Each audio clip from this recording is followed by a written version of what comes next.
C'est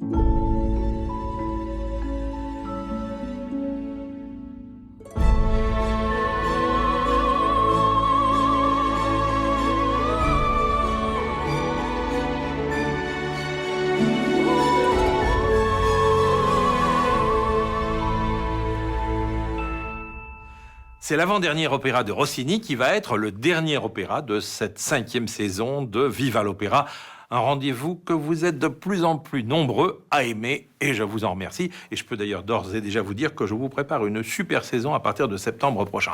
Mais donc, ce contori composé à Paris, où Rossini s'est fixé, est un ultime feu d'artifice de gaieté et de plaisir avant que le maestro ne pose sa plume à 37 ans à la suite de l'échec de son ultime opéra Guillaume Tell, qui lui ne fait pas dans la gaieté et la légèreté. Mais dans le contori, Rossini est loin de la retraite. Il y fait en effet fuser une brassée de mélodies toutes plus vives et plus al dente les unes que les autres. Des mélodies entraînantes, ricochantes, le tout à partir d'une histoire qui ne se prend pas au sérieux, mais qui est un savoureux prétexte à ce carrousel de musique spumante. Le couple de metteurs en scène français Patrice Courrier et Moshe Leiser a imaginé de situer le spectacle dans la France de l'après-guerre, dans l'esprit d'un Jacques Tati.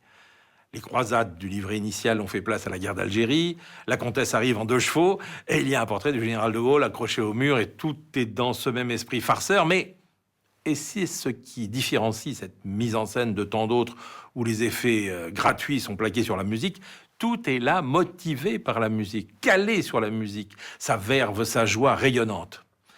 Vous allez assurément bien vous amuser avec ce spectacle très tonique. Alors bien sûr, on y voit et on y entend des choses qui feraient rougir les jeunes filles, s'il existait encore des jeunes filles. Car ce contori est un drôle de paroissien, faux ermite et vrai paillard, qui entreprend de séduire une jeune comtesse dont le mari est parti à la guerre et dont l'apparente mélancolie cache certaines exaltations. Mais justement, le contori fait en sorte qu'elle ne lui soit pas cachée. Alors, je ne vais pas vous décrire ce qui se passe, car la mise en scène de Courrier et Leiser est très claire, très goguenarde en même temps, avec des anachronismes amusants, des clins d'œil, des quiproquos, des liens subtils aussi, car il y a de l'amour qui rôde, sinon entre le terrible Contori et la comtesse Adèle, du moins entre la dite comtesse et le jeune Isolier. Un rôle travesti fort bien chanté et joué par Rebecca Oliveira, dont la voix légère de soprano fait entendre à la fois la jeunesse et la sensibilité de ce joli personnage.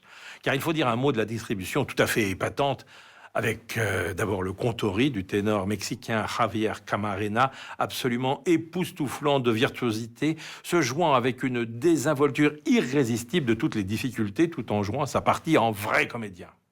Et puis en comtesse Adèle, vous le savez, on retrouve la célébrissime Cecilia Bartoli, qui fait là un numéro complètement survolté où elle est étourdissante. Elle croise dans la distribution son compagnon à la ville, Olivier Widmer, dans le rôle de Rimbaud, non pas le poète, mais le complice du contori. C'est d'ailleurs surtout au second acte qu'il donnera toute sa mesure. Et tout cela est mené de main de maître par Moai Tang avec l'orchestre La Scintilla, qui n'a jamais porté si bien son nom, car il scintille vraiment avec les sonorités goûteuses de ces instruments d'époque. Bref, c'est un vrai régal, alors pas question d'attendre plus longtemps, amusez-vous bien. Bon, vous avez compris que j'ai souhaité terminer cette saison de Viva l'Opéra dans la bonne humeur, il y en a toujours besoin.